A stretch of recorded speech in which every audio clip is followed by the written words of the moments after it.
చదువుతా నా బైబిల్ న్యాయాధిపతులు 6వ అధ్యాయం తీయండి అందరు.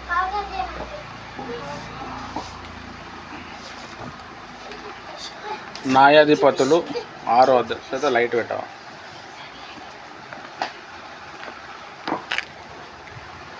న్యాయాధిపతులు 6వ అధ్యాయము పాత నిబంధన 25 నుండి 34 వచనాల వరకు చదవాలి. కొంచెం మనం చదువుకొని వాక్యంలో వెళ్దాం.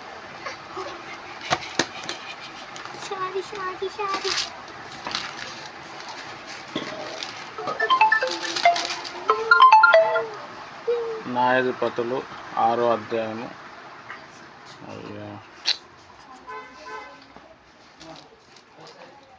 ఎవరైనా చదవండి. న్యాయాధిపతులు 6వ అధ్యాయము 25 నుంచి 30 వచనం వరకు చదవండి.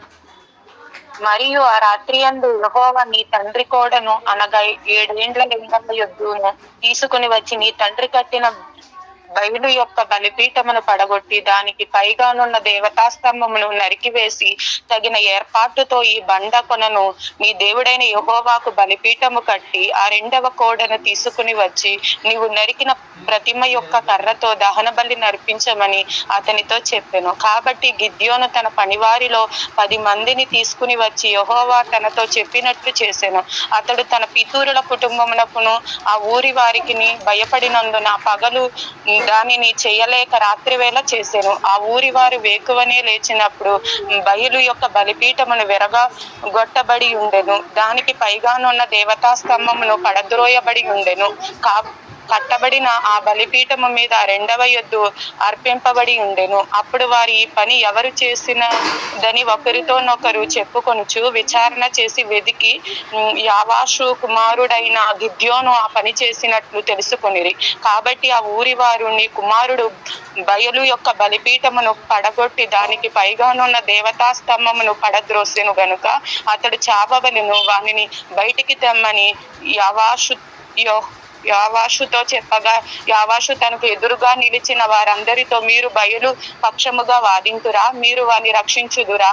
వాని పక్షముగా వాదించువాడు ఈ ప్రొద్దుననే చావవలెను. ఎవడో వాని బలిపీఠమును విరగగొట్టెను గనుక వాడు దేవత అయినందున తన పక్షమును తానే వాదించవచ్చును.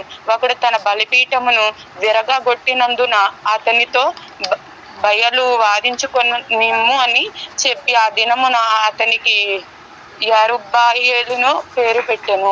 మిద్యానీయులందరూ అమాలేకీయులందరూ తూర్పు వారందరూ కూడి వచ్చి నది దాటి యెజ్రెయేలు మైదానములో దిగగా యెహోవా ఆత్మ గిద్యోనును ఆవేశించెను. అతడు బూర ఊదినప్పుడు అబీయెజెరు కుటుంబపు వారు అతని యొద్దకు వచ్చిరి. అతడు మనిషీలందరి యొద్దకు దూతలను పంపగా వారును కూడుకొని అతని యొద్దకు వచ్చిరి. అతడు ఆషేరు, జెబూలూను, నఫ్తాలి గోత్రముల వారి యొద్దకు దూతలను పంపగా వారు కూడిన వారిని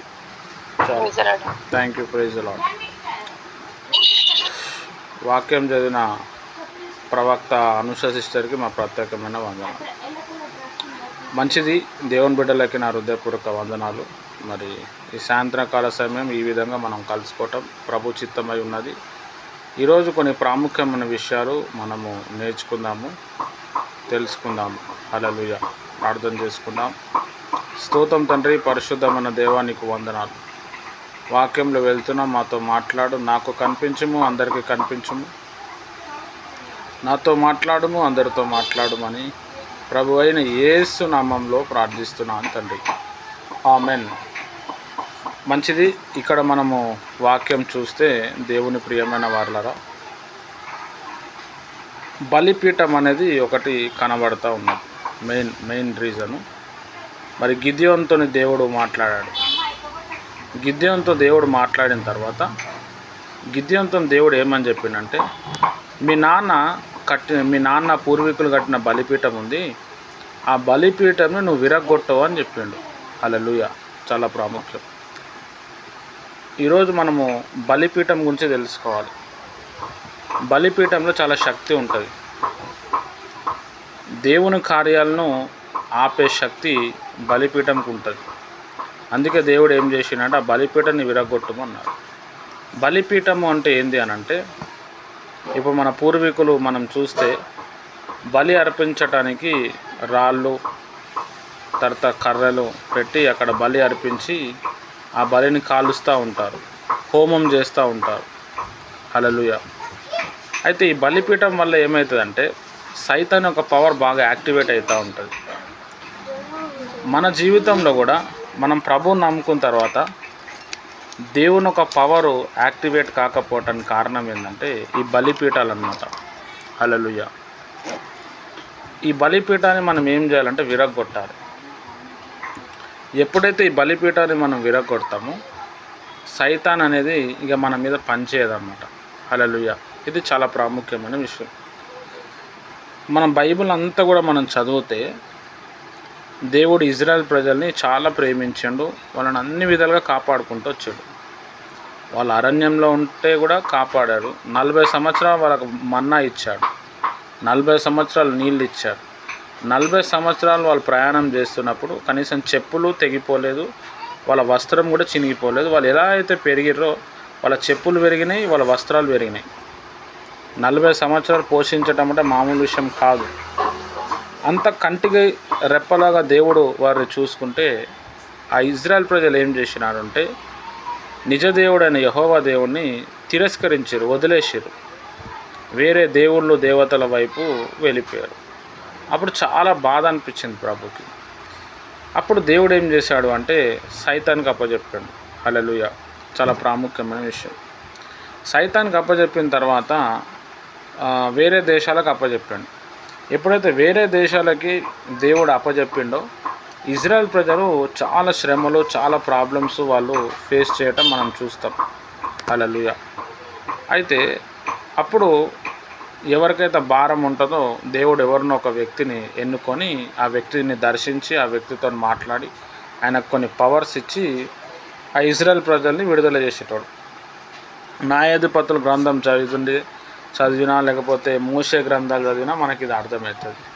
మోషే అదే విధంగా వచ్చాడు, యెహోషువ అదే విధంగా వచ్చాడు, సంసోన్ అదే విధంగా వచ్చాడు, గిదియోను, షమ్గరు, దాని తర్వాత ఇంకా ఒతేనేలు, ఇట్లా వీళ్ళంతా న్యాయాధిపతులు దేవుడు ఎన్నుకున్నాడు. వీళ్ళు ఎప్పుడైతే విగ్రహార్థన వైపు వెళ్ళారో బస్ వీళ్ళ ఇంట్లో వీళ్ళ జీవితంలో ఏమైందంటే శోధనకు గురైంది. హల్లెలూయా. అయితే గిదియోనుతో దేవుడు మాట్లాడాడు, పరాక్రమ గల బలాఢ్యుడా అని చెప్పి మాట్లాడినప్పుడు ఈయన ఏం చేసినాడు అంటే దేవుణ్ణి 3 సార్లు పరీక్షించిండు. 3 సార్లు కూడా దేవుడు గెలిచాడు. తను ఒక పరీక్ష పెట్టిండు, ఆ పరీక్షలో గెలిచాడు. ఈ గిదియోను యొక్క ప్రాబ్లం ఎట్లా ఉన్నది అంటే తనకున్న పొలం మీద తనే తినలేకపోతున్నాడు, శత్రువుల బలం అట్లా ఉన్నదన్నమాట. హల్లెలూయా. చాలా ప్రాముఖ్యమైన విషయం. వాళ్ళు గిదియోను ఒక ప్రాంతం అట్లా అయిపోవటానికి కారణం దేవుడేమో గిదియోన్ని బల పరాక్రమశాలుడా అంటాడు, అంటే చాలా బలవంతుడు అని పిలుస్తున్నాడు. యాక్చువల్గా గిదియోను చాలా బలవంతుడు.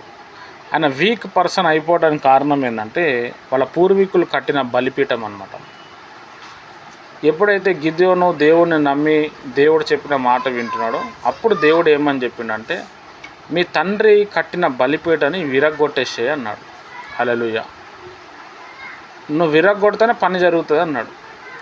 గిద్యోను చూసిండు, సరే వాళ్ళ తండ్రి ఇంటోళ్ళు, ఆ ఊరోళ్ళు, ఆ ప్రాంత ప్రజలంతా కూడా దేవుణ్ణి నమ్మిన వాళ్ళు కాదు, వాళ్ళంతా విగ్రహార్థన వైపు ఉన్నారు. ఇప్పుడు బలిపీఠం విరగ్గొడితే ప్రాబ్లం వస్తుంది అని చెప్పి ఆయన రాత్రి ఏం చేసిండంటే ఆ బలిపీఠాన్ని విరగ్గొట్టేశాడు. విరగ్గొట్టేసి ఇంకో దగ్గర కొండ మీద దేవుని కోసం ఒక బలిపీఠం అనేది ఏర్పరిచిండు. హల్లెలూయా. దేవుడు ఎందుకు బలిపీఠము విరగ్గొట్టమని చెప్పిండు అని అంటే ఆ బలిపీఠం మీదకి వెళ్ళి సైతాన్ పవర్ అనేది పనిచేస్తుంది. హల్లెలూయా. చాలా ప్రాముఖ్యమైన విషయం. అంటే దేవుని పని జరగాలంటే కూడా ఈ బలిపీఠాలు అనేటివి ఏం చేస్తాయంటే అడ్డగిస్తూ ఉంటాయి. అట్లనే మనం ఎంత ప్రార్థన చేసినా కొన్ని విషయాలకి ఆన్సర్ రాకపోవటానికి కారణం ఏంటంటే మన పూర్వీకులు చేసిన తప్పులు ఉంటాయి, లేకపోతే మన జీవితంలో చేసిన తప్పులు ఉంటాయి. ఆ తప్పులకి సైతాన్ శక్తులు ఏం చేస్తాయంటే తోడుపడి ఆ తప్పుల గుండా వచ్చి మనకి అటాక్ చేస్తూ ఉంటాయి. ఎప్పుడైతే ఆ బలిపీఠాలు విరిగిపోతాయో, ఆ తప్పులు ఎప్పుడైతే క్షమించబడతాయో అప్పుడు వెంటనే కార్యాలు అనేటివి జరుగుతూ ఉంటాయి. హల్లెలూయా. చాలా ప్రాముఖ్యమైన విషయం. మనం బైబిల్లో కూడా మనం చూస్తే బలిపీఠాల గురించి చాలా రాయబడ్డది. అయితే బాలాకు అని బిలాము ఒక రాజు ఉంటాడు. బిలాము అనేది ఒక ప్రవక్త, అబద్ధ ప్రవక్త. ఆయన ఒక పెద్ద మాంత్రికుడు. ఆయన ఏది శపిస్తే అది అవుతుంది అనమాట. మాంత్రికులు మంత్రాలు అనేటివి, మంత్రశక్తులు అనేటివి ఎట్లా యాక్టివ్ చేస్తారంటే వాళ్ళు దాన్ని 100 సార్లు 1000 సార్లు దాన్ని పలుకుతారు, శపిస్తూనే ఉంటారు. ఆ శాపం వల్ల, ఆ శపించటం వల్ల ఏమవుతుందంటే అక్కడ మంత్రాలు అనేటివి యాక్టివేట్ అవుతాయి. అయితే ఇజ్రాయెల్ దేశము అన్ని దేశాలను ఓడించుకుంటూ వస్తూ ఉంటే బాలాక్ అనే రాజు ఏం చేశాడంటే బిలాం ప్రవక్త అని పిలిచి ఒక పెద్ద కొండ మీదకి వెళ్ళి తీసుకుపోయి, కొండ లోయ కింద ఇజ్రాయెల్ ప్రజలు ఉంటారు. ఏమని చెప్తారంటే, ఇగో నువ్వు వీళ్ళని శపించు, వీళ్ళు నాశనం అయిపోవాలి, లేకపోతే వీళ్ళు నన్ను చంపేస్తారు అని చెప్పి బాలాక్ అనే రాజు బిలాం అనే ప్రవక్తని పిలుస్తారు. బిలాం అనే ప్రవక్త చాలా పవర్ఫుల్ క్యాండిడేట్ అనమాట. నోట్లకి లేదు వలుకుతాడా అయిపోతుంది. అప్పుడు బిలాం ప్రవక్త ఏమంటాడంటే, నా కొరకు ఒక 7 బలిపీఠాలు కట్టండి అంటాడు. వాళ్ళు డబ్బులు తీసుకుంటారు, 7 బలిపీఠాలు కడతారు, దానికి కావాల్సిన హోమాలు పూజలు అన్నీ చేస్తారు. కరెక్ట్గా ఆయన ప్రవచనం చెప్పేటప్పుడు అబద్ధ ప్రవక్తలు లేకపోతే ఆ శాపము చెప్దామని ఆయన వచ్చినప్పుడు దేవుడు డైరెక్ట్ బిలాం ప్రవక్తతో మాట్లాడతాడు. ఏమని మాట్లాడతాడంటే, నీ నోట్లకి వెళ్ళి ఏది రావద్దని చెప్తాడు. మంచి వార్త రావద్దు, చెడ్డ వార్త రావద్దు, నువ్వు సైలెంట్ అయిపోవాలంటాడు. హల్లెలూయా అన్నప్పుడు దేవుని మాట విని ఆయన ఏమైపోతాడంటే బిలాం ప్రవక్త సైలెంట్ అయిపోతాడు. దానికి ముందు బిలాం ప్రవక్త 7 బలిపీఠాలు కట్టి శపిద్దామని రెడీ అవుతాడు అనమాట. అంటే దేవుని కూడా తెలుసు ఈ బలిపీఠం మీద చాలా పవర్ ఉంటుంది. ఇక్కడ కూడా మనం చూస్తే గిద్యోను వాళ్ళ నాన్నగారు బలిపీఠం ఉంటుంది, వాళ్ళ పూర్వీకుల బలిపీఠం ఉంటుంది. దేవుడు దాన్ని విరగొట్టు, ఎద్దులను తీసుకొచ్చి బలి అర్పణ చెయ్యి, మళ్ళీ నాకు ఒక బలిపీఠం కట్టు అంటాడు. హల్లెలూయా. ఆ విధంగా మరి పొద్దున అయితే ప్రాబ్లం అవుతుందని గిద్యోను ఒక 10 మందిని తయారు చేసుకొని ఆయన ఏం చేస్తాడు అని అంటే, వాళ్ళ నాన్నగారు అందరు పడుకున్నప్పుడు నైట్ టైంలో ఏం చేస్తాడంటే ఆ బలిపీఠాలన్నీ కూడా కూల్చేస్తాడు. హల్లెలూయా. చాలా ప్రాముఖ్యమైన విషయం. ఆ బలిపీఠాలు, ఆ విగ్రహాలు అవన్నీ కూడా కూల్చేసిన తర్వాత పొద్దున్న లేచి చూస్తే ఆ పెద్ద టామ్టామ్ అయిపోతుంది. టామ్టామ్ అయిపోయినప్పుడు ఎవరు కూల్చారు అంటే ఈ గిద్యోను వాళ్ళ నాన్ననే ఆ ఊర్లో సర్పంచ్ లెక్క ఉంటాడు. ఎవరో కాదు, నీ కొడుకే కూల్చేసిండు అంటాడు. నడవండి మా కొడుకు దగ్గర పోదాం, వాడిని ఎట్లన్నా మనం శిక్ష ఇద్దాము అని చెప్పి వాళ్ళందరూ వస్తారు. తండ్రి కూడా రివర్స్లో ఉంటాడు కొడుకుతో. ఎందుకు రా, మన పూర్వీకులు చేసిన బలిపీఠను ఎందుకు కూల్చేసినావు అంటాడు. అప్పుడు గిద్యోన్ అనే వ్యక్తి ఒక ఖతర్నాక్ డైలాగ్ కొడతాడు. ఏమంటాడంటే, మీరు వాళ్ళని ఇన్ని సంవత్సరాలు దేవుళ్ళుగా దేవతగా మీరు పూజించినారు కదా, కూల్చిందైతే నేనే, మరి దేవుడు అన్నప్పుడు కూల్చినప్పుడు తనని తాను కాపాడుకోవాలి కదా, తనని తాను కాపాడుకోను నిన్నెట్లా కాపాడుతాడని నేను ప్రశ్న వేసిండు ఉల్టా. హల్లెలూయా. చాలా ప్రాముఖ్యమైన విషయం. అప్పుడు వాళ్ళు కూడా అరే అవును, ఇది కూడా నిజమే కదా, దేవుడు అన్నప్పుడు మనల్ని కాపాడాలా, మరి గిద్యోను కూల్చేటప్పుడు గిద్యోనికి ఏదైనా అవ్వాలా, గిద్యోనికి ఏం కాలేదు అని చెప్పి అప్పుడు గిద్యోను చెప్పిన దేవుణ్ణి ఆయన గిద్యోను చెప్తాడు, మనం తప్పిపోయినాము, దేవుడు నాతో మాట్లాడిండు, ఇకనైనా మీరు దేవుళ్ళు రండి అంటే అప్పుడు నా మాట విని ఏమైపోయారంటే అక్కడున్న ఆ ప్రజలంతా కూడా ప్రభువుని నమ్ముకోవటం జరుగుతుంది. అంటే ఇక్కడ బాగా అర్థం చేసుకోవాల్సిన విషయం ఏంటంటే, గిద్యోను ఎప్పుడైతే బలిపీఠాన్ని కూల్చిండో దేవుడు కార్యాలు చేయటం మొదలుపెట్టిండు. తర్వాత గిద్యోనికి జ్ఞానం ఇవ్వబడ్డదన్నమాట. హల్లెలూయా. తర్వాత ఈ గిద్యోను బలిపీఠం ఎప్పుడు కూల్చిండు రాత్రిపూటనే కూల్చిండు. రాత్రిపూట సైతాన్ యొక్క పవర్ చాలా స్ట్రాంగ్గా ఉంటుంది, దేవుని పవర్ కూడా చాలా స్ట్రాంగ్ ఉంటుంది నైట్లో. ఎందుకు అని అంటే బైబిల్ ఏం చెప్తుందంటే, ఒక దినం అనేది ఒక రాత్రి, ఇంకొక దినం అయితే ఒక దినం అవుతుందంట. మన భాషలో ఎట్లా ఉంటుంది అని అంటే ఒక డే మార్నింగ్ 6 to 6 ఒక day, evening 6 to 6 night, day and night అంటాం. కానీ దేవుని దృష్టిలో నైట్ అండ్ డే అనమాట. హీబ్రూ క్యాలెండర్ కూడా చూస్తే మనము నైట్ నుంచి వాళ్ళు లెక్క పెట్టుకుంటూ వస్తారు. ఇప్పుడు ఉపవాసం ఉండాలనుకోండి, ఈవినింగ్ 6 o'clock నుంచి ఉంటారు వాళ్ళు, మన లెక్క మార్నింగ్ 6 o'clock నుంచి ఉంటారు వాళ్ళు. బాగా అర్థం చేసుకోవాలి. ఇప్పుడు మనకేమో 24 hours అయితే 1 డే, వాళ్ళకి 12 అవర్స్ అయితే 1 డే అనమాట. అందుకే యేసుప్రభు వారు 3 రోజుల్లో నేను తిరిగి లేస్తా అంటాడు. హల్లెలూయా. 3 రోజుల్లో నేను తిరిగి లేస్తా అంటే యేసుప్రభు చనిపోయింది శుక్రవారం చనిపోయిండు అంటే శుక్రవారం నుంచి శనివారంకి పెట్టుకుంటే ఒక రోజు అవుతుంది. శనివారం నుంచి ఇంకా ఆదివారంకి సాయంత్రానికి పెట్టుకుంటే ఇంకొక 2 రోజులు అవుతుంది. కానీ ఆదివారం రోజు పొద్దున్నే లేచేస్తాడు యేసుప్రభు. 12 అవర్స్ క్యాల్కులేషన్ అనమాట యేసుప్రభు. అప్పుడున్న యూదుల క్యాల్కులేషన్, మన క్యాల్కులేషన్ 24 అవర్స్. అయితే నైట్ టైంలో ఏమవుతుందంటే సెటానిక్ ఫోర్సెస్ ఎక్కువ ఉంటాయి. అయితే ఈ గిద్యోను ఏం చేసిండంటే నైట్ టైంలో దాన్ని కూల్చేసిండు. ఎప్పుడైతే నైట్ టైం దాన్ని కూల్చేసిండో తర్వాత ఈ గిద్యోను దాదాపుగా 5 లక్షల మంది శత్రువుల్ని జస్ట్ ఏం లేకుండా, ఒక కత్తి వాడకుండా, ఈయన సైన్యంలో ఒక్కడు కూడా చచ్చిపోకుండా వాళ్ళని అందరినీ చంపేటట్టు దేవుడు చేసిండు. హల్లెలూయా. దానికి కారణం ఏంటంటే వాళ్ళ పూర్వీకుల బలిపీఠాన్ని కూల్చేసిండు. అంటే దేవుడు మన పట్ల కార్యాలు చేయాలా, మన ద్వారా కార్యాలు జరిగించాలంటే ఫస్ట్ ఆఫ్ ఆల్ ఏంటంటే మన పూర్వీకుల బలిపీఠం విరిగిపోవాలి. పూర్వీకుల బలిపీఠం విరిగిపోకుండా మన పట్ల దేవుని యొక్క కార్యాలు జరగవు, దేవుని యొక్క జ్ఞానము రాదు. నువ్వు ఎంత ప్రార్థన చేసినా ఆడవరకే ఉంటావు. ఆ బలిపీఠము ద్వారా సైతాన్ ఆవరించి నిన్ను ఇబ్బంది పెడతా ఉంటుంది. హల్లెలూయా. మరి ఎట్లా కూల్చాలి బ్రదర్ ఆ బలిపీఠం అంటే ఓన్లీ త్రూ ప్రేయర్స్. ఈరోజు మనం ఒక ప్రేయర్ చేస్తాము, ఆ ప్రేయర్ తోటి ఆ బలిపీఠాలు అనేటివి కూలిపోతాయి. తర్వాత మీకు చాలా చేంజెస్ రావటము మొదలవుతుంది అనమాట. హల్లెలూయా. ఎందుకంటే దేవుని కూడా తెలుసు బలిపీఠం ద్వారా సైతాన్ బాగా పనిచేస్తాడు. చాలా ప్రాముఖ్యమైన విషయం. ఇప్పుడు మన జీవితంలో బలిపీఠం అనేది ఎట్లా వచ్చిందంటే మన పూర్వీకులు చేస్తూ ఉంటారు. ఇప్పుడు ఒక సైతాన్తో కనెక్ట్ అవ్వటానికి మన పూర్వీకులు తాత ముత్తాతలు ఏం చేస్తారు అంటే ఒక బలిపీఠం కట్టి ఆ దేవతకు ఆ దేవునికో బలి అర్పణలు చేస్తూ ఉంటారు. అప్పుడు ఆ ఆత్మ ఏమవుతుందంటే మనతోని కనెక్ట్ అవుతుంది, మన ఫ్యామిలీ మెంబర్స్, మన ఇంటోళ్ళతో కనెక్ట్ అవుతుంది. కనెక్ట్ అయ్యి మన కుటుంబం అంతా నాశనం అయిపోయేటట్టు చేస్తుంది. హల్లెలూయా. వాళ్ళు చచ్చిపోతారు, అది మనకు అంటుకుంటుంది. మన బ్లడ్ రిలేటివ్స్ ఎక్కడెక్కడైతే ఉంటారో వాటి మీద ఈ శక్తులన్నీ కూడా పనిచేస్తూ ఉంటాయి. ఈ శక్తులు ఏం చేస్తాయి అనంటే మన జీవితాన్ని, మన పిల్లల జీవితాన్ని, మన పిల్లల జీవితాన్ని నాశనం చేస్తూ ఉంటాయి. దీనికి మనం ప్రార్థన చేస్తే సరిపోదు, మన పూర్వీకుల బలిపీఠాన్ని విరగొట్టాలి. హల్లెలూయా. అందుకే మనం బైబిల్లో పాత నిబంధనలు చూస్తే చాలామంది భక్తులు ఏం చేసినారు అంటే వాళ్ళ పూర్వీకుల పాపాలు ఒప్పుకున్నారు, వాళ్ళ పూర్వీకులు చేసిన తప్పులన్నీ వాళ్ళు ఒప్పుకున్నారు. హల్లెలూయా. బైబిల్లో కూడా యెహోవా దేవుడు చెప్పాడు, తండ్రుల పాపము పిల్లల మీద 4-5 తరాలు నేను పంపిస్తానని చెప్పాడు. చాలా ప్రాముఖ్యమైన విషయం. కాబట్టి దేవుని ప్రియమైన వారలారా, మన ఆన్సర్ అవ్వకపోవటానికి చాలా రీజన్స్ ఉంటాయి. అందులో ఒకటేమో శాపాలు, రెండోదేమో ఈ బలిపీఠాలు అన్నమాట.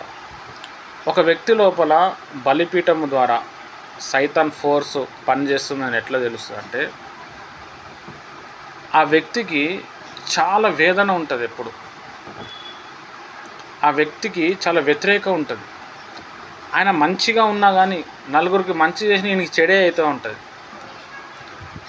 హల్లెలూయా. ఈయన మంచి మార్గంలో వెళ్ళినా కానీ ఈయనకి మీద ప్రాబ్లమ్స్ ఎక్కువ అవుతుంటాయి.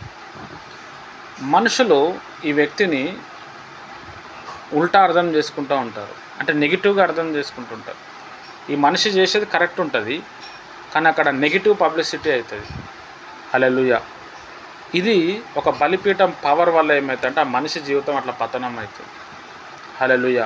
వివాహం అవ్వకపోవటం, పిల్లలు పుట్టకపోవటం, పిల్లలు పుట్టిన తర్వాత అబ్నార్మల్ పుట్టడం, పిల్లలు పుట్టి చచ్చిపోవటం. హల్లెలూయా.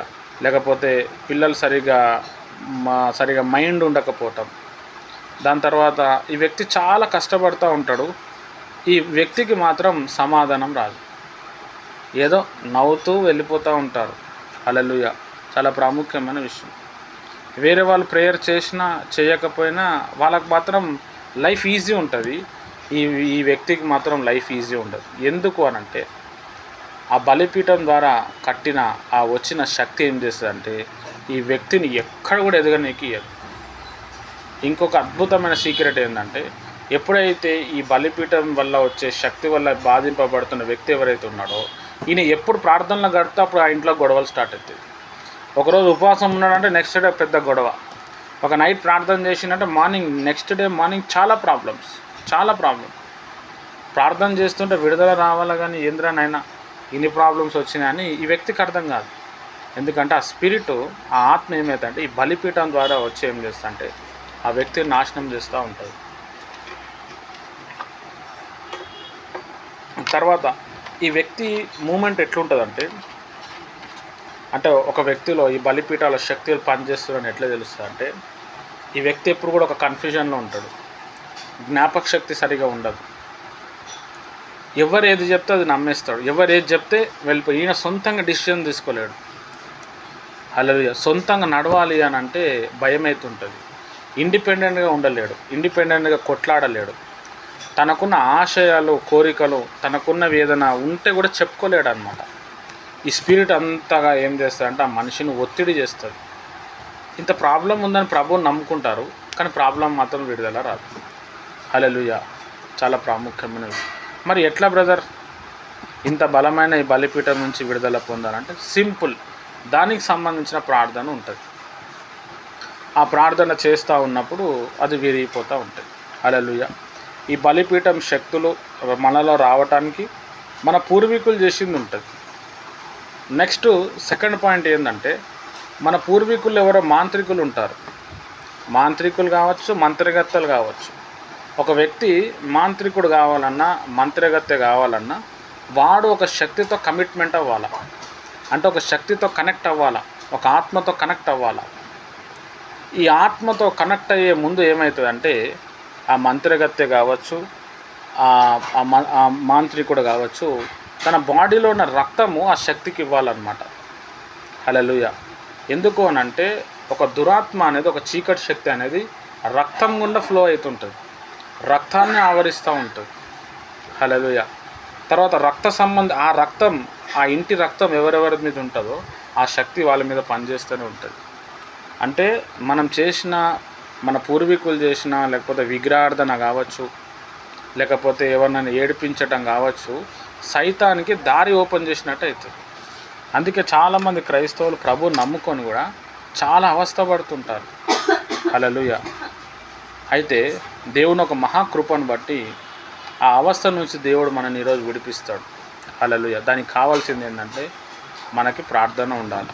ప్రార్థన మనం చేసినప్పుడు బైబిల్ ఏమని చెప్పిందంటే, అడుగుడి మీకు ఇవ్వబడును, అడుగు ప్రతివానికి దొరుకును అంటున్నాడు. అంటే మనం దేనికోసం అడుగుతామో దేవుడు కూడా దానికోసమే రియాక్ట్ అవుతాడు. కొంతమంది పూర్వీకుల పాపాలు ఒప్పుకోరు, పూర్వీకుల శాపం లేదంటారు. యేసుప్రభువు నమ్ముకున్నాం, బాప్తిజం తీసుకున్నాం, అన్ని శాపాలన్నీ విరిగిపోయినాయి అంటారు. కరెక్టే అది, కానీ నువ్వు దాన్ని ఒప్పుకోలేవు కదా. దాన్ని ఒప్పుకోకుండా ఎట్లా? ఇప్పుడు తల్లిదండ్రుల్ని మాట వినకపోతే కూడా శాపాలు వస్తాయి, ఒకరిని ఏడిపిస్తే కూడా శాపం వస్తుంది. దేవుని దగ్గర నుంచి కూడా కొన్ని శాపాలు ఉంటాయి. సండే చర్చికి రాక, మందిరంలో క్రమంగా వెళ్ళక, ప్రభు వల్ల తీసుకోక, దశంభాగం ఇయ్యక, తర్వాత దైవజనులు చెప్పిన మాట వినక, ఇష్టానుసారంగా ఉండటం, అది దేవుని దగ్గర నుంచి వచ్చే ఉంటాయి. బాప్తిజం తీసుకోవడం కూడా విగ్రహార్థన వైపు వెళ్ళటం, ఏం కాదులే విగ్రహార్థన దగ్గర ఉన్న తినేయటం, ఇవన్నీ కూడా శాపాలు. ఇవి స్టార్టింగ్లో ఏం కనబడదా, లైట్ తీసుకున్నట్టే ఉంటుంది, లాంగ్లో చాలా ఎఫెక్ట్ ఇస్తాయి. హల్లెలూయా. సైతాన్ కూడా ఏం చేస్తాడంటే ఈ విధంగా ఈ తప్పులు మన ద్వారా చేయించి వాడు లోపల వచ్చి మనతోని కనెక్ట్ అయ్యి ఉంటాడు, కానీ మనకు తెలియదు. హల్లెలూయా. చాలా ఘోరమైన రాను మెల్లమెల్లగా ఏమవుతుందంటే జీవితం మొత్తం ఇరుకులో వెళ్ళిపోతుంది. స్టార్టింగ్లో ఏముండదు, మెల్లమెల్లగా ఇరకటంలో వెళ్ళిపోతాం. ఆరోగ్యం దెబ్బతింటుంది, ఇంట్లో పనులు కావు, డబ్బులు సంపాదించడం కష్టమైపోతుంది, సమాధానం ఉండదు, రాత్రుల్లో నిద్ర రాదు, ఎక్కడన్నా వెళ్దాం ఏమన్నా చేద్దాము అంటే దారి మూసుకొని పోతూ ఉంటుంది. అదంతా కూడా సైతాను పెట్టిన ఉచ్చులు అన్నమాట. హల్లెలూయా. అయితే మనం ఎప్పుడైతే ఈ బలిపీఠంకి సంబంధించింది లేకపోతే ఈ శాపాలకు సంబంధించిన ప్రార్థన చేస్తామో వెంటనే నెక్స్ట్ డేనే పనులు జరగటం మొదలవుతుంది. హల్లెలూయా. అసలు ప్రేయర్ చేస్తుంటేనే ఒంట్లోకే లేదో వెళ్ళిపోయినట్టు అవుతుంది. హల్లెలూయా. చాలా ప్రాముఖ్యమైన విషయం. నేను చాలామందికి ఈ బలిపీఠం గురించి, తర్వాత ఈ శాపాల గురించి ప్రార్థన చేయించాను. ఆ చేయించిన 5 నిమిషాల తర్వాత బ్రదర్ మొత్తం ఏదో వెళ్ళిపోయింది బ్రదర్, అక్కడ నుంచి ఆ ప్రాబ్లం లేదని చెప్పిన వాళ్ళు ఉన్నారు. ఆ ప్రేయర్ చేసిన నెక్స్ట్ డేనే వాళ్ళ ఇంట్లో అద్భుతాలు జరగటం, డబ్బులు రావటం ఉన్నాయి. హల్లెలూయా. కొంతమంది ఇళ్ళల్లో మనం చూస్తే ఇంట్లోకెళ్ళి వాళ్ళ ఇంటి వాళ్ళు ఏమవుతారంటే పారిపోతారు అనమాట. అది కూడా ఈ బలిపీఠం శక్తి వల్ల అవుతుంది, లేకపోతే శాపాల వల్ల అవుతుంది.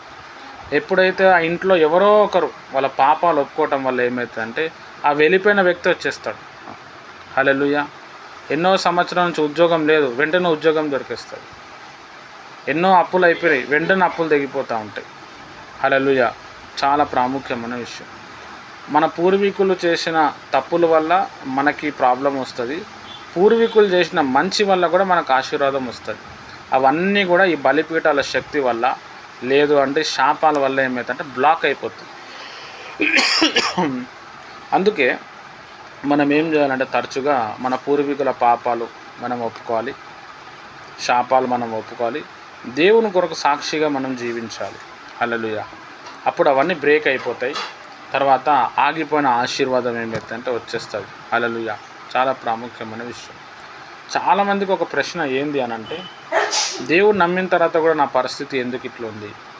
నేను సండే చర్చికి వెళ్తున్నాను, నేను దశంభాగం ఇస్తున్నాను, నేను రోజు ప్రేయర్లో, నాకెందుకు ఇట్లా ఉన్నదంటే ఈ శాపాలు, ఈ బలిపీఠం శక్తి అనమాట. ఎప్పుడైతే మనం దీంట్లోకి వెళ్ళి బయటపడతామో, అసలు ఫస్ట్ ఆఫ్ ఆల్ ఈ సబ్జెక్ట్ చెప్పేటోడే లేడు, ఈ సబ్జెక్ట్ గురించి ప్రార్థన చేసేటోడు లేడు. ఈ సబ్జెక్ట్ గురించి చెప్పి దీనికోసం ప్రార్థన చేసినప్పుడు అవి బ్రేక్ అవుతాయి. అది బ్రేక్ అయినప్పుడు ఏమవుతాయి అంటే అద్భుతాలు జరగటం మొదలవుతుంది. హల్లెలూయా. చాలా ప్రాముఖ్యమైన విషయం. నేను మొన్న ఒక ఊరికి పోయినా, పామారు అని ఒక ఊరికి వెళ్ళాం. ఆ ఊరిలో ఈ శాపాల గురించి చెప్పి వాళ్ళకి ప్రార్థన చేయించిన తర్వాత ఏమైందంటే నెక్స్ట్ డేనే వాళ్ళ ఇంట్లో కార్యాలు జరగటం మొదలైంది. హల్లెలూయా. ఎన్నో రోజుల నుంచి రావాల్సిన డబ్బు నెక్స్ట్ డే వచ్చేసింది. ఎన్నో రోజుల నుంచి పెండింగ్లో కొన్ని విషయాలు ఉండే అవన్నీ ఓకే అయిపోయినాయి. హల్లెలూయా. డబ్బులు. దాని తర్వాత దేవుని మీద బాగా విశ్వాసం పెరిగింది. మాకు ఇట్లాంటిది ఎవరు చెప్పలే బ్రదర్ అని చెప్తున్నారు. హల్లెలూయా. చాలా ప్రాముఖ్యమైన విషయం. అందుకే దేవుడు ఏం చేసినంటే, మీరు పాత నిబంధన అంతా కూడా చదివితే ప్రతి దానికి దేవుడు ఒక చాలా కారణాలు పెడతాడు, చాలా కారణాలు పెడతాడు. అందుకే మనం బాగా అర్థం చేసుకోవాల్సిన విషయం ఏంటంటే, ఎట్టి పరిస్థితుల్లో విగ్రహార్థన వైపు వెళ్ళకూడదు. ఇప్పుడు మన బంధువులు చుట్టాలు విగ్రహార్థన చేస్తారు, గృహప్రవేశం చేస్తారు, మనం వెళ్ళొచ్చు, అక్కడ అన్నం తిని రావచ్చు, తప్పేమీ కాదు. కానీ వాళ్ళు గంధం పెట్టుకొని మనకు గంధం పెడతారు, వాళ్ళు బొట్టు పెట్టుకొని మనకు బొట్టు పెడతారు. అది మనం పెట్టుకోకూడదు. వాళ్ళు ఏమైనా అనుకొని, లేదు నేను ఏసే నమ్ముకున్నాను, నేను పెట్టుకోకూడదు, పెట్టుకుంటే మీకు శాపం వస్తుందని చెప్పాలి. మనం చెప్పిందితో కూడా వాళ్ళు పెడతారు, అప్పుడు అది వాళ్ళకి అంటుకుంటుంది, మనది తప్పు కాదు అది. హల్లెలూయా. చాలా ప్రాముఖ్యం. వాళ్ళు అనకముందే అమ్మో వాళ్ళు ఏమనుకుంటారు, ఏముందని మనం పెట్టుకున్నాం, లేకపోతే ఆ ప్రసాదం తిన్నాం అనుకో, కథం అయిపోయినట్టే. అవ్వ బువ్వ రెండు వెళ్ళిపోతాయి, దానికి కనెక్ట్ అయిపోతాం మనం. చాలా ఘోరం. హల్లెలూయా. కొంతమంది పాస్టర్స్ ఏం చెప్తారంటే అదంతా విగ్రహార్థన, వాటి కళ్ళు ఉండవు, చెవులు ఉండవు, ఏం కాదు, అంత ఏం ఉండదు అని చెప్తారు. కానీ వాళ్ళకి తెలియదు. బైబిల్లో చాలా క్లియర్గా ఉంది. ప్రకటన గ్రంథం మనం చదివినప్పుడు అందులో అక్కడ రాయబడ్డది. ఏమని రాయబడ్డదంటే, విగ్రహాలకు బలిచ్చింది నువ్వు ఎలా తిననిచ్చినావు. ఒక సంఘంతో దేవుడు చెప్తున్నాడు. ప్రకటనలో 7 సంఘాలు ఉంటాయి, అందులో ఒక సంఘంకి దేవుడు వార్నింగ్ ఇస్తాడు. విగ్రహార్థన పెట్టింది నువ్వు ఎలా తినగలిగినావు, నీ వల్ల నేను నీ మీద ఒక నేరం మోపుతున్నా అన్నాడు. హల్లెలూయా. చాలా ప్రాముఖ్యం. కాబట్టి ఎక్కడ విగ్రహార్థన ఉంటుందో దానికి మనం చాలా దూరం ఉండాలి. చాలా ప్రాముఖ్యమైన విషయం. నేను సేవలో వెళ్తూ ఉన్నప్పుడు నాకు అన్యులు కలుస్తుంటారు, క్రైస్తవులు కలుస్తారు. వాళ్ళకు ఒక సెంటిమెంట్ ఏంటంటే ఆయన వచ్చి ప్రేయర్ చేసి ఆయన ముట్టుకుంటే ఆయన వస్తే చాలా అద్భుతం జరుగుతుంది అంటారు. అయితే అన్యులు పిలిచినప్పుడు కూడా వాళ్ళ దగ్గర కూడా వెళ్తాను. కొంతమంది అన్యుల నుండి ప్రభువులు వచ్చిన వాళ్ళు ఉంటారు, వాళ్ళ ఇంటికి కూడా పోయి ప్రేయర్ చేస్తాను. వాళ్ళు ఏం చేస్తారంటే నాతో ప్రార్థన చేయించుకొని నేను వెళ్ళిపోయిన తర్వాత అన్యాచారంలో పోతారు. ఆ శాపం ఏమైందంటే నాకు చుట్టుకుంటుంది. హల్లెలూయా. అంటే ఒక ఎగ్జాంపుల్ ఎట్లా ఉంటుందంటే, ఇప్పుడు ఒకరు కొత్తగా గ్యాస్ కొన్నారు, బాగా అర్థం చేసుకోవాలి. కొత్తగా గ్యాస్ కొన్నారు, బ్రదర్ మీరు ఆ గ్యాస్ ప్రేయర్ చేసి మీరు ముట్టించండి అంటే, సరే వాళ్ళు క్రిస్టియన్సే కదా అని చెప్పి మనం ఏం చేస్తాం, నూనె కొంచెం రాసి ఆ గ్యాస్ ముట్టించి ఏం చేస్తామంటే ప్రేయర్ చేసి ముట్టించి వస్తాం. నేను వెళ్ళిపోగానే మరుక్షణం ఏం చేస్తానంటే ఆ గ్యాస్కి పసుపు పెడతాను.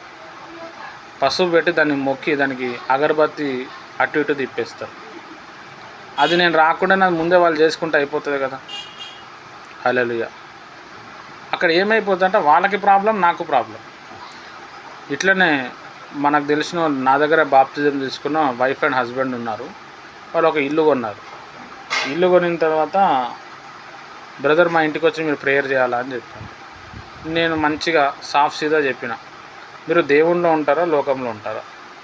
మీరు మీ ఊరిలో పోయినప్పుడు మీకు ఇష్టానుసారంగా ఉంటుంది. విగ్రహార్థన వెళ్తున్నారు, ఆడ ప్రసాదం అంతా తింటున్నారు, బొట్లు పెట్టుకుంటున్నారు, అన్నీ నచ్చినట్టు ఉంటున్నారు. నా దగ్గర రాగానే హల్లెలూయా స్తుతి మహిమ పాట పాడుతున్నారు. 10 ఏళ్ళైంది, మీకు ఒక పాట రాదు, ఒక ప్రేయర్ కూడా రాదు. ఇప్పుడు ఆడ ఇల్లు తీసుకున్నారు. నేను వచ్చి ఆడ ప్రేయర్ చేస్తా. తర్వాత మీరు పాలు పొంగించుకునేది అట్లాంటివి చేస్తారు. మీ అమ్మాయికి హిందూ విషయంలో పెళ్లి చేస్తారు. చేసుకోండి, అందులోనే ఉండండి, ఇందులో రాకండి, కానీ అవి ఇవి చేయకండి అని చెప్పిన. హల్లెలూయా. చెప్పిన తర్వాత ఏం చెప్పిన అంటే, మీరు చేయమంటే వచ్చి ప్రేయర్ చేస్తా, తర్వాత మళ్ళీ మీరు ఇందులోనే నిలబడాలి. నేను వెళ్ళిపోయిన తర్వాత మళ్ళీ మీరు విగ్రహార్థన వైపు వెళ్ళారు అనుకో, చాలా నష్టపోతారు, నాకు కూడా శాపం చుట్టుకుంటుంది అన్న. హల్లెలూయా. వాళ్ళకి ఆ మాట కొంచెం బాధ అనిపించింది, కానీ వాళ్ళ అమ్మాయిల పెళ్ళిళ్ళు ఉన్నాయి కాబట్టి ఏమనలేకపోయారు. వాళ్ళు అట్లనే చేసుకున్నారు. వాళ్ళ అమ్మాయి మెచ్యూర్ అయినప్పుడు మొత్తం హిందూ పద్ధతిలోనే చేసారు. నేను శ్వేత సిస్టర్ వెళ్ళి ఒక చీర పెట్టేసి ప్రార్థన చేసి వచ్చినాం. వాళ్ళ ఊరికి పోనేగా 5-6 గంటలు పడుతుంది. పొద్దున 6 గంటలకు బయలుదేరితే వాళ్ళ ఊరికి పోయి మళ్ళీ ఇంటికి వచ్చేవారు 12 అయిపోయింది నైట్. మనోళ్ళే కదా, వాళ్ళు అన్నిళ్ళే కలిసిపోయినారు, అయినా మనోళ్ళే కదా అని మనం వెళ్ళినాం. చాలామంది అట్లనే ఉంటారు అనమాట. అంటే దైవజనుడిని ఏదో వాడుకుంటారు, దేవుణ్ణి ఏదో ఆషామాషిగా చూస్తారు. ఈ ఫ్యామిలీ ఇట్లా ఉండటం వల్ల ఏమైపోయిందంటే, వాళ్ళ అమ్మ చచ్చిపోయింది, 4-5 లక్షల అప్పు అయిపోయింది, దిక్కుతోచని స్థితిలో వెళ్ళిపోయారు. హల్లెలూయా. దౌర్భాగ్యమైన స్థితిలో నేను చాలామందిని చూసిన. ఏం లేదు, మొత్తం కుటుంబం నాశనం అయిపోయింది. చాలా ప్రాముఖ్యమైన విషయం. హల్లెలూయా. నాకు తెలిసిన ఒక అంకుల్ ఉన్నాడు, మీ అందరు కూడా ఆయన తెలుసు. వాళ్ళ అమ్మాయి పెళ్ళి ఆయన ఏం చేశాడు అంటే హిందూ మ్యారేజ్లో చేశాడు. ఈయన చాలామందికి బాప్తిజం ఇచ్చి దేవుని గురించి చెప్పి మంచి సంఘం నడిపిన వ్యక్తి ఈయన. కానీ అక్కడ సిట్యువేషన్ని బట్టి ఏం చేయాలో తెలియక సరే అని ఒప్పుకున్నాడు. ఆ హిందూ మ్యారేజ్ చేసిన 1 సంవత్సరానికి ఏమైందంటే అల్లుడు చచ్చిపోయాడు.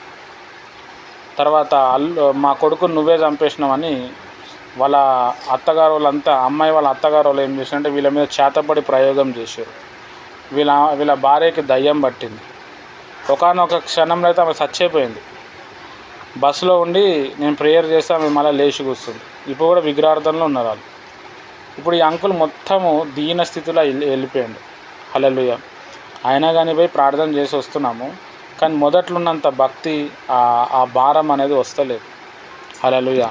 చాలా భయంకరం అన్నమాట మన జీవితంలో, చాలా ప్రాముఖ్యం.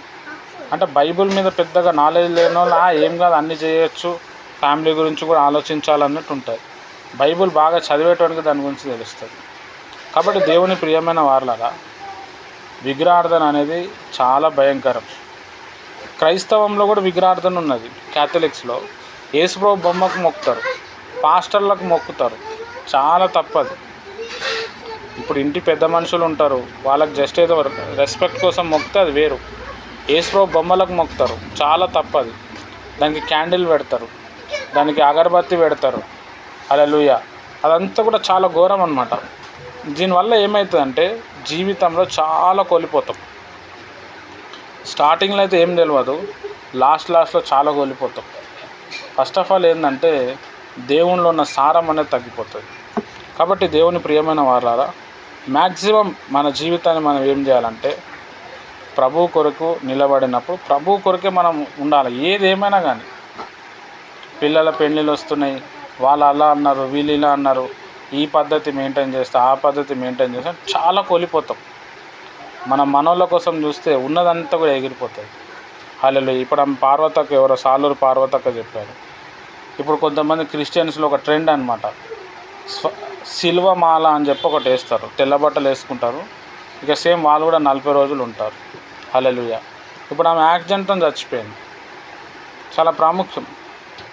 హల్లెలూయా. బైబిల్లో ఎక్కడ కూడా సిల్వ మాల అలా చేయమని ఏడ కూడా లేదు. బాగా అర్థం చేసుకోవాలి. అంటే మతంలో వెళ్ళినప్పుడు ఆచారాలు ఉంటే అది మనిషిని మంట కలుపుతుంది అన్నమాట. కాబట్టి దేవుని ప్రియమైన వారలారా, చాలామంది క్రైస్తవులు ఆశీర్వదింపబడకపోవటానికి కారణం ప్రభువు గురించి డీప్గా తెలుసుకోలేకపోతున్నారు. తర్వాత వాళ్ళ ఇష్టానుసారంగా వాళ్ళు బ్రతుకుతున్నారు. హల్లెలూయా. దీనివల్ల మనం చాలా కోల్పోతాం. స్టార్టింగ్లో ఏం తెలియదు, తర్వాత చాలా కోల్పోతాం. చాలా సైతాన్ కూడా అట్లా టెంప్ట్ చేస్తాడు, మనల్ని అట్లా ఇబ్బంది పెడతాడు. కాబట్టి మనము ఆత్మలో అలర్ట్గా ఉండాలి. మన పిల్లల కోసం, వాళ్ళ ఫ్యామిలీస్ కోసము, వాళ్ళ పెళ్లి విషయం కావచ్చు, వాళ్ళ మెచ్యూర్ ఫంక్షన్స్ కావచ్చు, వాటి కోసం మనమే ఇప్పటి నుంచి ప్రార్థనలు పెట్టాలి. మంచి ప్రార్థనా పరుడు మా ఇంటికి రావాలి అని, వివాహంలో ప్రార్థనా పరుడే, వివాహంతో పరిశుద్ధ వివాహమే జరగాలి అని మనం ప్రార్థన చేయాలి. మన పిల్లలకు కూడా విగ్రహార్థన గురించి అది చేయకూడదని మనం నేర్పియాలి. నిజ దేవుని మనం తెలియపరచాలి. మన పిల్లలకి మనం ఏది ఆస్తులు ఇవ్వకపోయినా, మంచి ఫుడ్ పెట్టకపోయినా, మంచి చదువు ఇవ్వకపోయినా, నిజ దేవుని మనం పరిచయం చేయాలి. ప్రార్థనా జీవితం వాళ్ళకి నేర్పియాలి. ప్రభువు కొరకు ఎలా జీవించాలో నేర్పియాలి. ప్రభువు కొరకు నువ్వు చచ్చిపోయినా పర్వాలేదు, చిన్న ఏజ్లో నువ్వు దేవుని కోసం చచ్చిపోయినా పర్వాలేదు, కానీ అన్యలోకంలో అన్య దేవతల వైపు వెళ్ళకూడదు. ఎందుకంటే అది చాలా ఘోరమైన తప్పు, అది ఘోరమైన పాపం.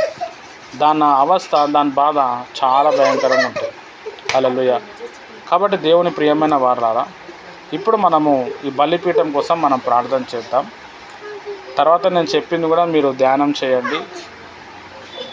రాని సైలెంట్గా ఉండు.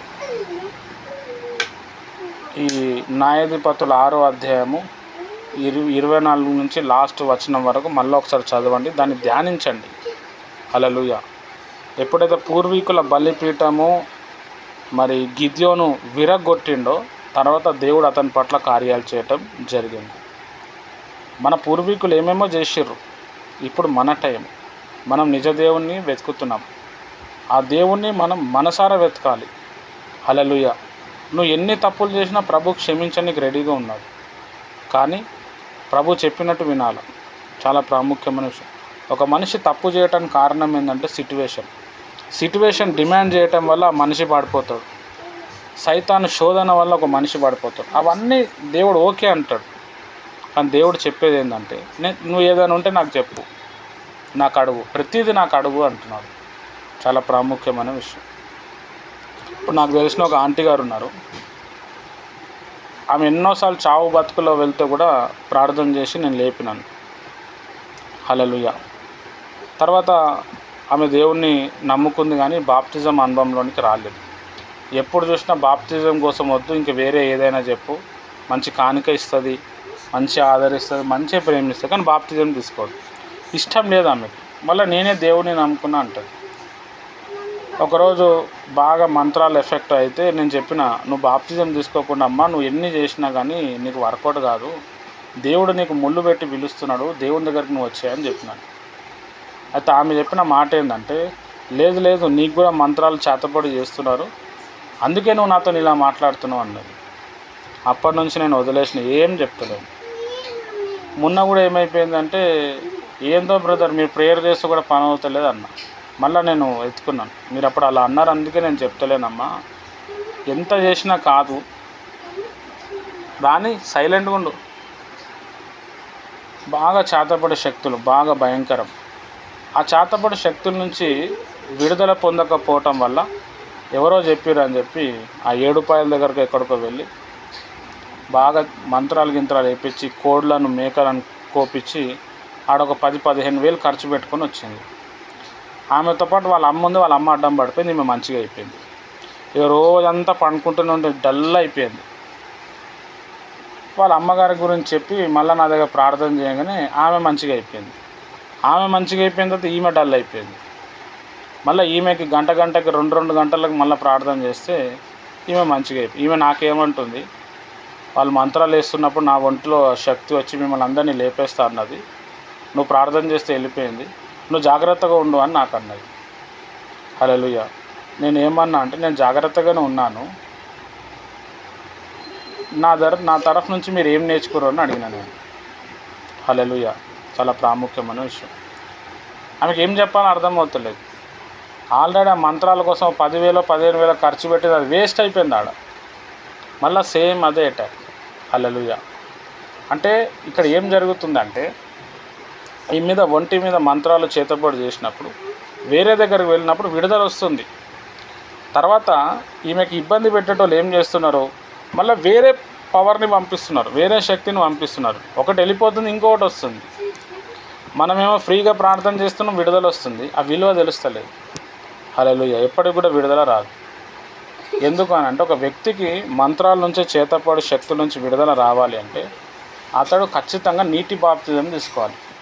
ఒకటి నీటి మూలంగాను ఆత్మ మూలంగాను జన్మిస్తేనే తప్ప వాడు తండ్రి రాజ్యానికి రాలేడు.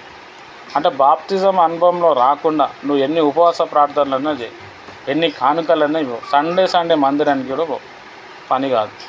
హల్లెలూయా. ఆమెకు బాగాలేనప్పుడు అక్కడ పేరుగాంచిన పెద్ద పాస్టర్ ఉన్నాడు, అక్కడ పోయి ప్రార్థన చేయించుకుంది. అక్కడ పోయినప్పుడు బాగానే ఉంది. అక్కడ నుంచి ఇంటికి రాగానే మళ్ళీ ఇంట్లో అటాక్. మళ్ళీ నేను ప్రార్థన చేస్తేనే విడుదల వస్తుంది. హల్లెలూయా. ఆమె అంటుంది, ఏమంటుందంటే ఆమెనేం కించపరుస్తలేను, కానీ మనుషులు ఇలా ఉంటారు, నాకు వాళ్ళని ఇట్లా ఏడిపిస్తారని మీకు చెప్తున్నాను. నువ్వు ప్రార్థన చేస్తే నాకు విడుదల వస్తుంది, నేను ప్రార్థన చేస్తే నాకు విడుదల వస్తలేదు అన్నది. నేను అన్నా, మరి నువ్వు దేవుని బిడ్డ కాదు కదా అన్న. అదేంటి, నేను కూడా ప్రభువుని నమ్ముకున్నా కదా అంటే, నువ్వు బాప్తిజం తీసుకోలే కదా అన్న. ఎంతో వాదిస్తుంది కానీ ఆమెకు అన్నీ తెలుసు, కానీ అందులో వస్తలేదు. హల్లెలూయా. చాలా బాధ అనిపిస్తుంది. ఇప్పుడు అట్లాంటి వాళ్ళు నాకు సపోర్ట్లో ఉంటే నా సేవ ఎటో వెళ్ళిపోవాలా. నాకు దొరికిన కొంతమంది అట్లనే ఉంటారు. హల్లెలూయా. ఏమంటే వాళ్ళని భరిస్తున్నా కాబట్టి నా విలువ తెలుస్తలేదు. చాలా ప్రాముఖ్యమైన విషయం. కాబట్టి దేవుని ప్రియమైన వారలారా, దేవునిగా మనం నమ్మి దేవుడు ఏది చెప్తుండో అది చేసినాం అనుకో, అప్పుడే దేవుడి కార్యాలు బహిర్గతంగా జరుగుతాయి. అసలు దాన్ని ఆపటం ఎవరి వల్ల కాదు. హల్లెలూయా. అది ఏమైనా కానీ అట్లా కాకుండా నేను వాళ్ళని సంతోషపరచాలి, ఇటు దేవుని సంతోషపరచాలి, దైవజనుని కూడా సంతోషపరచాలంటే దైవజనం చేతిలో ఒక 500 పెట్టేస్తే ఆయన సైలెంట్ అయిపోతాడు అంటే కాదు. అక్కడ నేను సైలెంట్ అయిపోతానేమో కానీ దేవుడు సైలెంట్ కాడు కదా. దేవుడు కూడా ఏమంటున్నాడు, నువ్వు అది చేస్తే నీకు ఇబ్బంది అవుతుంది అంటున్నాడు. హల్లెలూయా. చాలా ప్రాముఖ్యమైన విషయం. పాపం అనేది దేవునికి ఏం చేయదు. పాపం ఏం చేస్తుంది అంటే మనని ఎఫెక్ట్ ఇస్తుంది. అది దేవుని భయం. అందుకే దాని జోలికి పోకండి అన్నాడు. హల్లెలూయా. చాలా ప్రాముఖ్యమైన విషయం. కాబట్టి దేవుని ప్రియమైన వారలారా, జరిగిపోయింది. దేవుడు ఒక మంచి మార్గం తీసుకొని వస్తున్నాడు. ఆ మార్గంలో ఎలా ఉండాలో కూడా నేర్పిస్తున్నాడు. ఆ మార్గంలో ఉండాల్సిన ఒక్కటే పద్ధతి ఏంటంటే విశ్వాసం ఒక్కటి కావాలంతే. రెండోది ప్రార్థన జీవితం, మూడోది ఆశ ఉండాలి. హల్లెలూయా. తెగింపు ఉండాలి. కథం అంతే. దేవుడు చెప్పిన మార్గంలో మనం క్లిక్ అయిపోతాం అన్నమాట. మనకున్న బంధకాలన్నీ తెగిపోతాయి. పెద్ద విషయమేం కాదు, కానీ ఆ దేవుడు చెప్తున్న మాటలన్నీ కూడా మనము లోబడాలి. కాబట్టి దేవుని ప్రియమైన వారలారా, బలిపీఠాన్ని మనం విరగొట్టాలి. పూర్వీకులు చేసిన బలిపీఠాలు ఉంటాయి, మనం చేతులారా చేసుకునే కొన్ని ఉంటాయి. మనం చేతులారా చేసుకోవడం వల్ల కొన్ని ఆత్మలకి కనెక్ట్ అవుతాం. అవి కూడా చాలా ఇబ్బంది పెడతాయి. అవి మన జీవితాన్ని సర్వనాశనం చేస్తుంటాయి. నువ్వు ఎన్ని కన్నీటి ప్రార్థనలు చేసినా, ఎన్ని ఉపవాస ప్రార్థనలు చేసినా, ఎంత పెద్ద దైవజనంతో నువ్వు ప్రార్థన చేపించినా అది పోయినట్టే ఉంటే కానీ పోవు. ఎందుకంటే దానికి సంబంధించిన ప్రేయర్స్ ఉంటాయి. ఇక్కడ గిద్యోను భక్తుడు ఏం చేసిండంటే నైట్లో విగ్రహాన్ని పలగొట్టిండు. హల్లెలూయా. రాత్రిపూట ప్రేయర్ అనేది చాలా పవర్ఫుల్గా ఉంటుంది. సైతాన్ని జయించాలి, మన కుటుంబాన్ని నాశనం చేసే సైతాన్ శక్తులు అవన్నీ కూడా వెళ్ళిపోవాలంటే నైట్ ప్రేయరే అన్నమాట. భక్తుల జీవితాల్లో మనం చూస్తే వాళ్ళు ఎక్కువ నైట్లోనే ప్రేయర్లో కూర్చున్నారు. హల్లెలూయా. చాలా ప్రాముఖ్యమైన విషయం. నైట్లో ప్రేయర్ చేయటమే చాలా కష్టం, బాడీ సహకరించదు. నైట్ మనం సంతోషపడి మన హ్యాపీగా నిద్రపోయే టైం అది.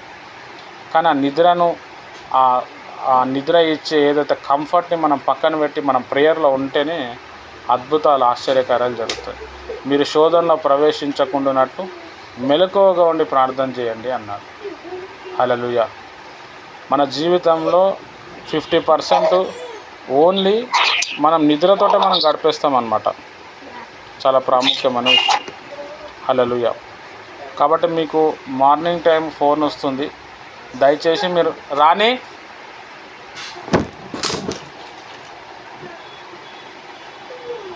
ఆ మార్నింగ్ లేవటానికి ప్రయత్నం చేయండి. నా ఫోన్ కోసం మీరు చూడకండి, అది చాలా తప్పది. నేను మీకు ఫోన్ చేయటం అది చాలా దౌర్భాగ్యం. అది మీరు విశ్వాసులు, మీరు లేవాలా. మీరు మార్నింగ్ కూడా లేవకుండా పడుకోవటం అనేది చాలా తప్పది. దానికి చాలా అనుభవిస్తారు మీరు. హల్లెలూయా. ఒకప్పుడు మార్నింగ్ 4 గంటలకు పెట్టేటోళ్ళం, ఇప్పుడు అది 5 చేసినాం. ఎట్లయినా 5 గంటలకు లేస్తాం. ఉండాలి, మనకు అలర్ట్నెస్ అనేది ఉండాలి. ఎందుకు మార్నింగ్ ప్రేయర్ ఇంపార్టెంట్ అంటే, రాత్రిపూట సైతాన్ అటాక్ చేస్తా అని చెప్పినా కదా. సైతాన్ ఏం చేస్తాడు అని అంటే, మనల్ని అటాక్ చేయడానికి ఒక వల తయారు చేసి పెడతాడు.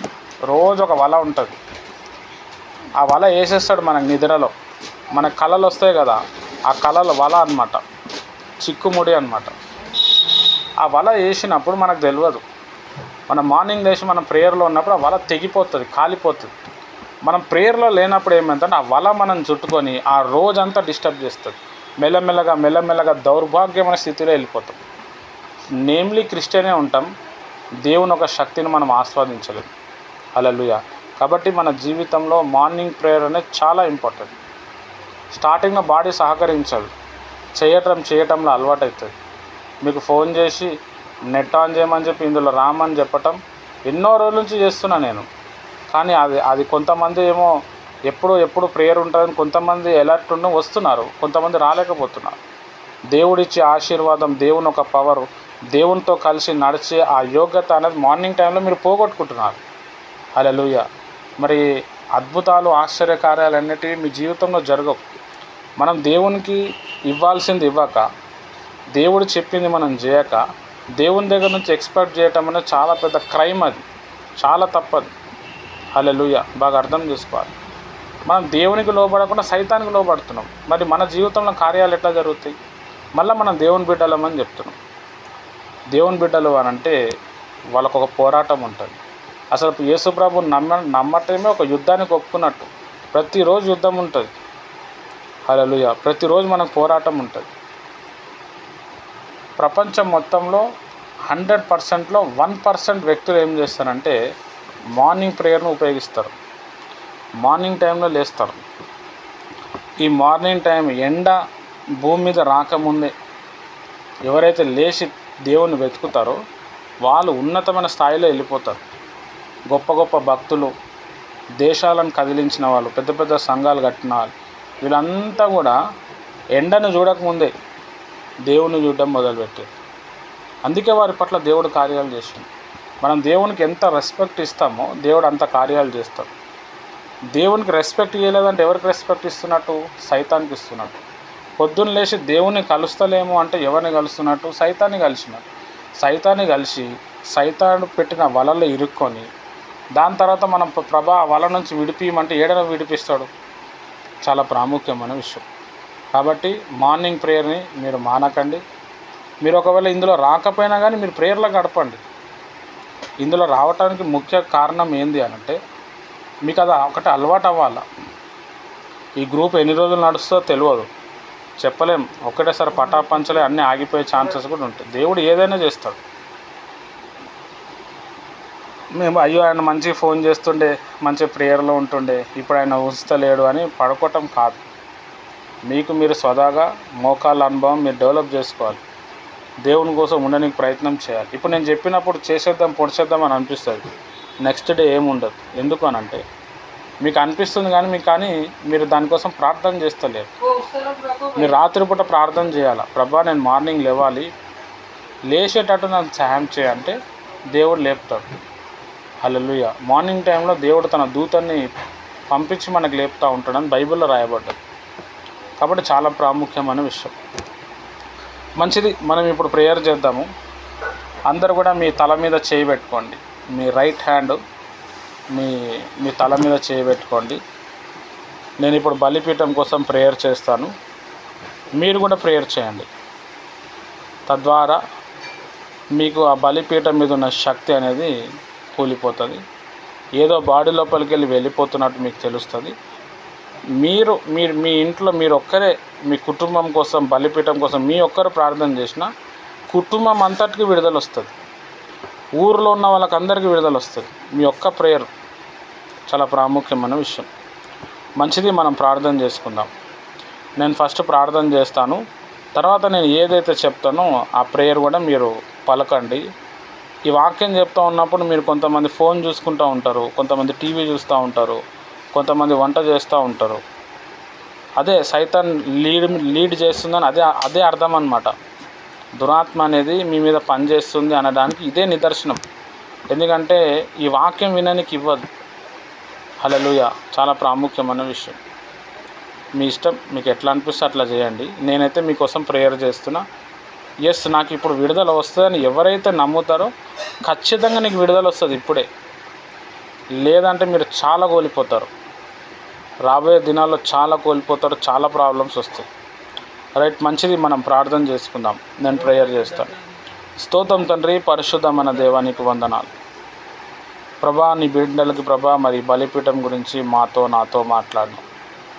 గిద్యోను ప్రభా మరి తన బలిపీఠం ఉండటం వల్ల తన తండ్రి బలిపీఠము, తన పూర్వీకుల బలిపీఠాన్ని విరగొట్టమని మీరు చెప్పినప్పుడు తను నీ మాటకు లోబడి ఆ బలిపీఠాన్ని విరగొట్టిన తర్వాత అతనికి నువ్వు జ్ఞానం ఇచ్చినావు.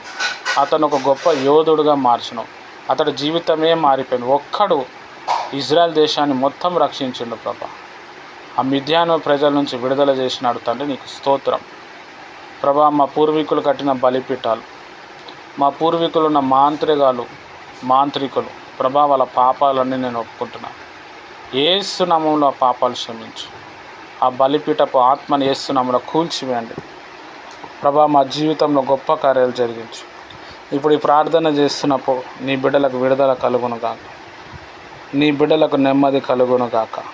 యెహోవా సబార షిఖెంద్ అర్ లెహెదొరు హుస్సల హమాంది యెహోవా రిఖెన్ అల్ బరంది రిబిరి షాంది రియాన్ ఓ రియానా దరబా జిఖొందలరబా రిమలహనదౌ జహిందల రెబల దరౌ షిహరె జనౌన్ అల్ వులో జంబబౌ రఖిల దరబౌ షందిరి ఖందరబా అల్ వలహస్మలార షిరియన్.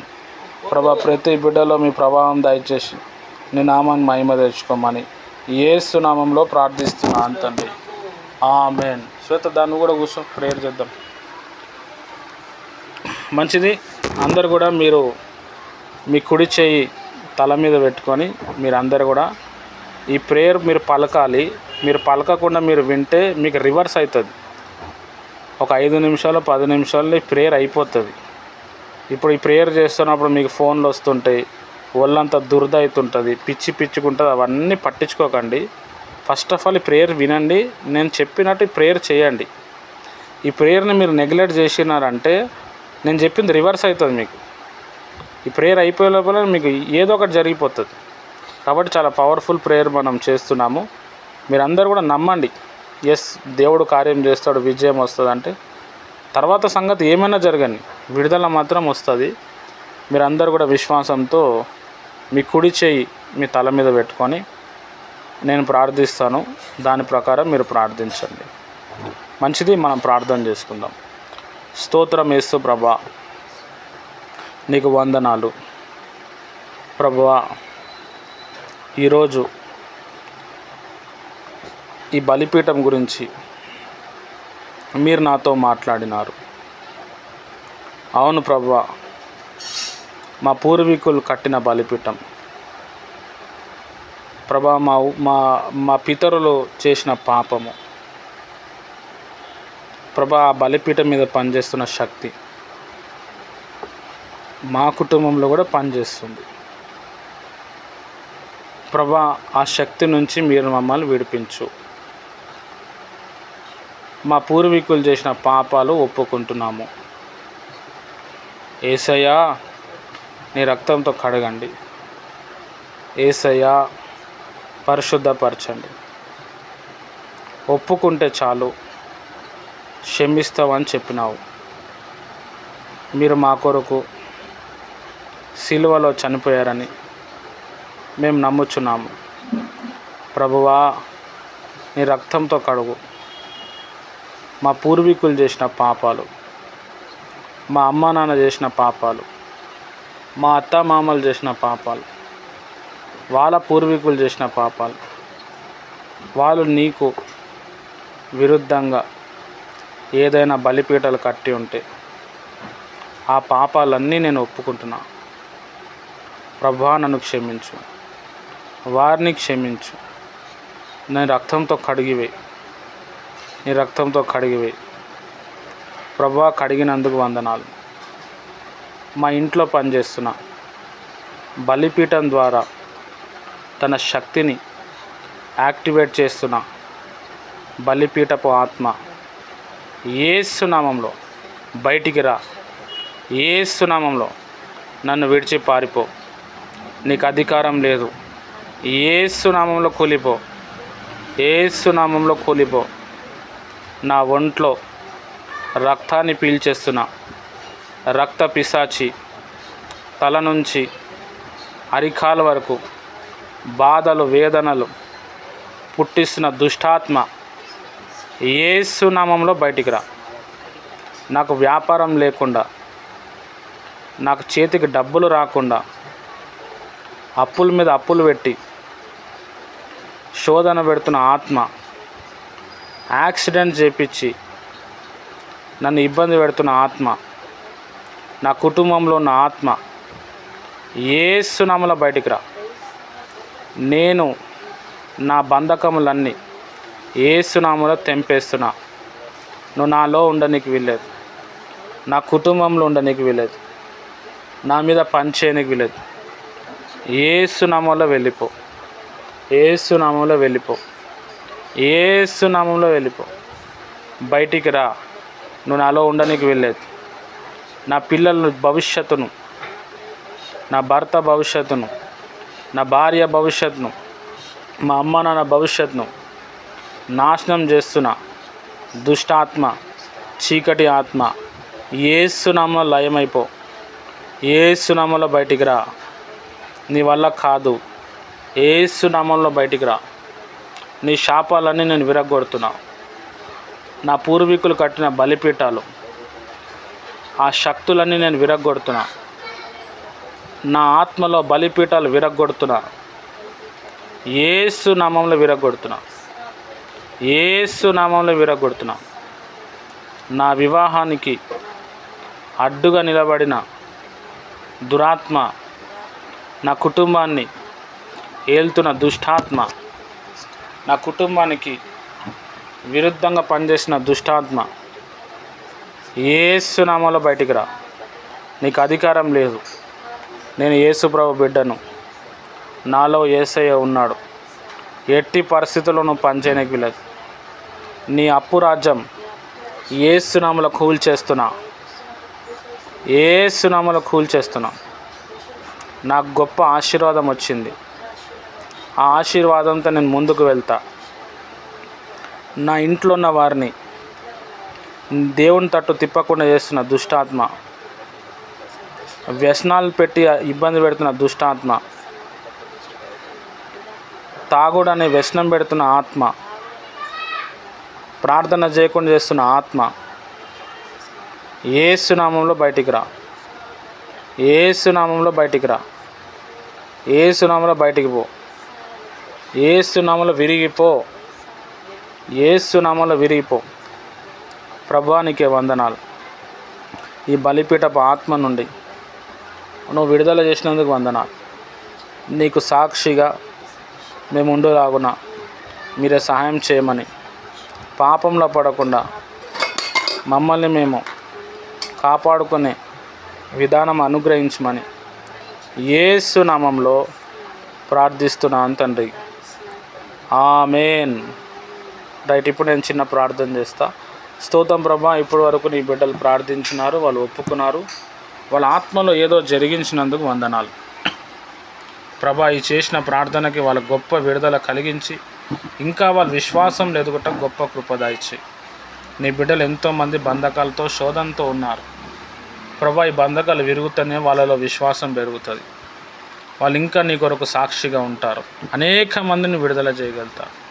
ఈ ప్రార్థన, ఈ వాక్యం అంతా నువ్వు చెప్పినావు. నువ్వే నీ బిడ్డలకు ఒప్పించి వారిని ఈరోజు ఈ ప్లాట్ఫామ్ కిందికి తీసుకొచ్చి వారికి ఉన్న బంధకాలు తెంపేసినావు.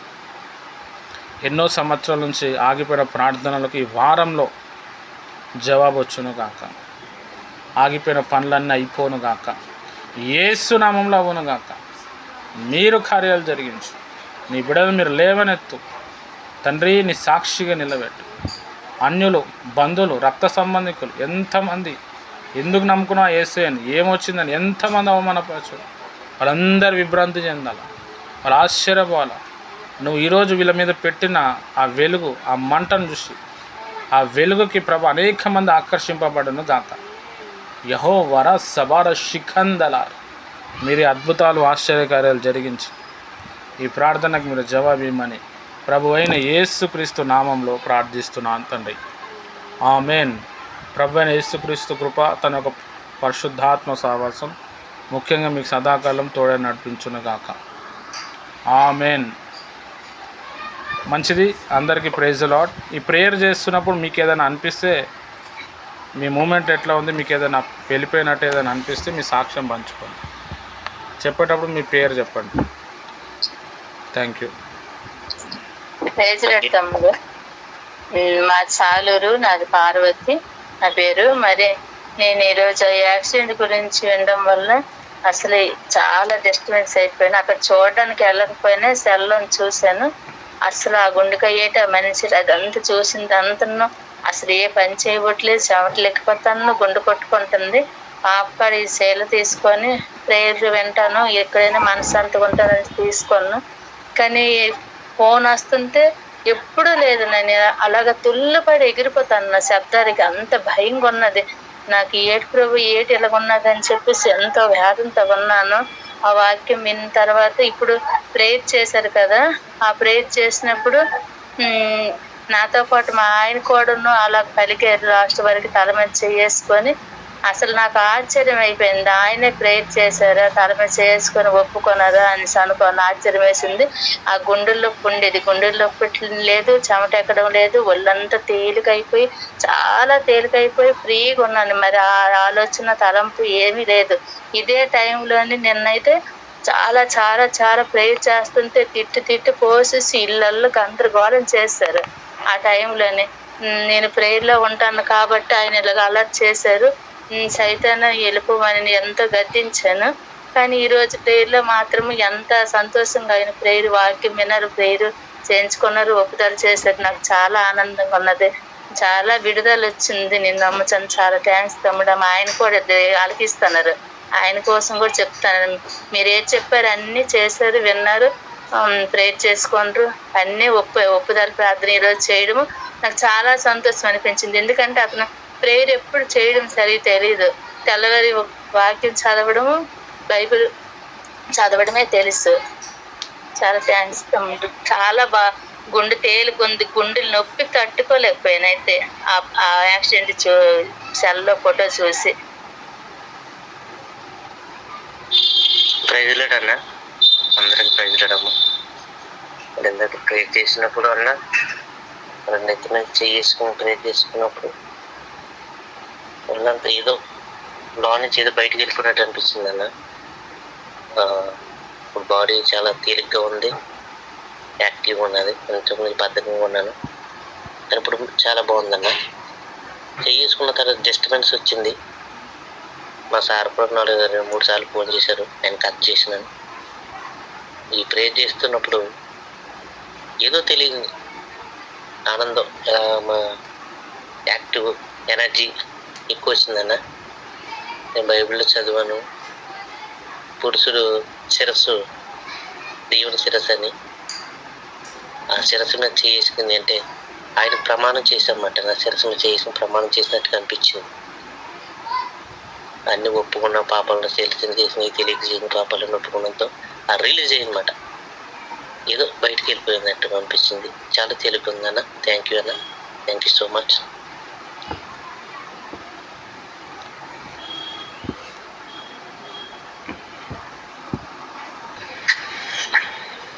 వాక్యం చెప్పారు, దిమ్ముగా ఉన్నాం, అలా జరిగింది.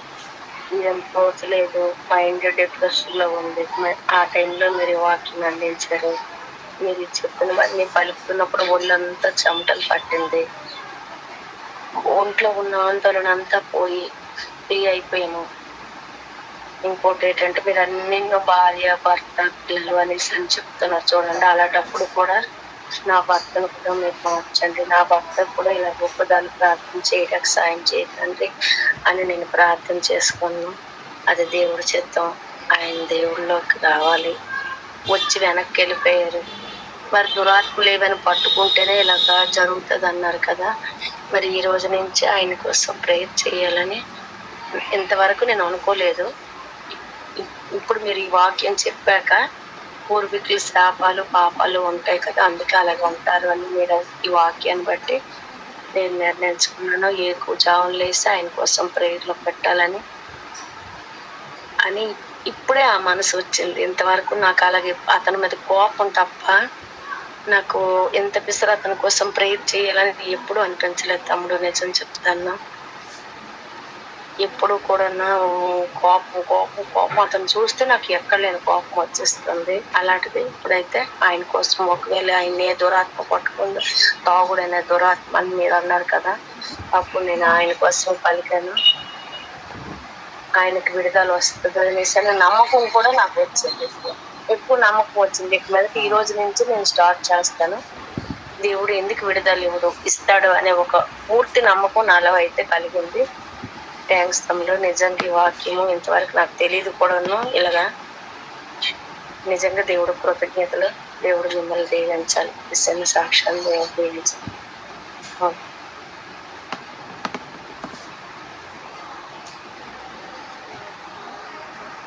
అందరికీ ప్రైజ్ లేదండి. నా పేరు రాజేశ్వరి, మాది గంగవరం మండలం కామారండి. నేనైతే మరి వాక్యం అనలేదండి, సరిగా ప్రార్థన చేసుకోవడానికి వచ్చాను. నేను ప్రార్థనలో ఏకీభవించానండి. ప్రార్థన చేసేటప్పుడు నాకు ఏదో తెలియని మత్తులో అయిపోయిందండి, కళ్ళు తిరిగినట్టు అనిపించింది. అలాగే ప్రార్థన చేసుకున్నానండి. మరి ఏమైందన్నది నాకు తెలియలేదు. ప్రార్థన చేస్తుంటే అలా కొంచెం కొంచెం పైకి వెళ్తున్నానండి. నాకు అలాగే అనిపించిందండి. మరి నాకు ఏంటన్నది తెలియలేదండి. మా ఇంట్లో ప్రార్థన చేసేటప్పుడు నాకు ఎలాగ డిస్టర్బెన్స్ వస్తాయి, కానీ ఇప్పుడు ఏ డిస్టర్బెన్స్ లేదండి. ప్రార్థన నేను ప్రశాంతంగా చేసుకున్నాను. చిన్న సాక్ష్యం దేవుడు దీవించిన దాకా.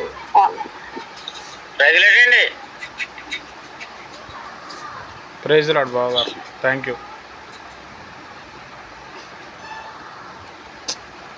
ఓ బట్టలు వేసుకోపో. రైట్, అందరికీ ప్రైజ్ లార్డ్. Thank you. రేపు పొద్దున 5 గంటలకు కలుసుకుందాం. బాయ్.